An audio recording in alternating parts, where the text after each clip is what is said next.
So you stopped playing in 2018. Yeah. You're 29. And that's the thing about sports is that so many people want to do it. Like every kid wants to be a professional athlete, right? And you spend your whole life and you devote everything and you give up going out with girls and going to parties and getting drunk and high and you're in the gym all the time and it's structured and you go to these teams and they have the, a big multi-billion-dollar operation that tells you exactly where to go, what to do, when you're traveling, when you could eat, what hotel room to go to and so forth. And then your career ends and you're still a very young man and you got to figure out what to do with the rest of your life. And, I remember Gilbert Arenas, I remember asking him what he was going through because he's retired. He's got $100 million in the bank. And he's like, man, I would just get in my car and I would try to pick the longest route I could go to a certain location. So I would just waste some time and I would just be depressed. Yeah. And just going back and forth and just trying to waste time and being sad all the time. Yeah. $100 million in the bank. Did you go through something similar? No, like when I was done, to me, I looked myself in the mirror and I wanted to get back with my Lord and Savior. So I got back with my faith. Okay. I just felt like, I'm too dope of a person and too creative. And, a lot of things I did in my life to just go down this road and just be, another athlete or just be somebody who didn't make more of himself. I just couldn't have that.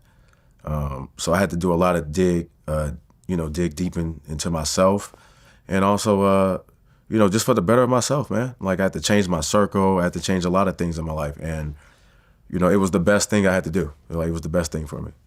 Yeah, but I'm sure it was tough because to still be in your 20s and figure out how to navigate the rest of your life. Because look, I mean, even strippers are not in their, are still in their prime. Can still have another 10 years at 29 to strip, right? Here you are, a basketball player. You're not going to play professionally. You've decided. And there's no real blueprint, in terms of ex-NBA players.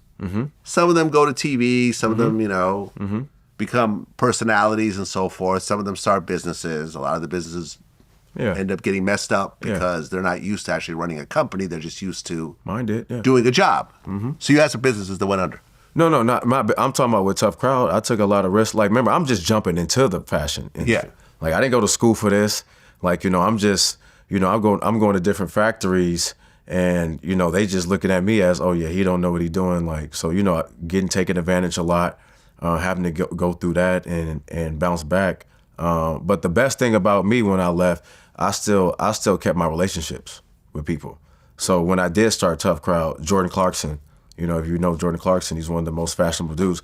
He was one of the ones that helped me start, get Tuff Crowd going. Khloe Kardashian, I was around them early and she was the one that helped me with my bio and tell me to go out there and tell everybody, this is your brand. So I had some good people around me during that time too when I was starting my brand and, hanging out with Chris Brown. Chris Brown was wearing my brand heavy. Shaq kids, Shawnee O'Neal, Shawnee Henderson, she was, she bought a team at the Drew League helping my brand. So yeah, man, I had a lot of good people around me to help me push this brand. So that's why I said I wasn't in the dark like that. Like I was still getting back to myself and my faith, but I also had good people around me too. I mean, was the brand making money during this time? Or was it still building? Oh, yeah. Oh, no, we was making a lot of money. A lot of money? Yeah. I had, come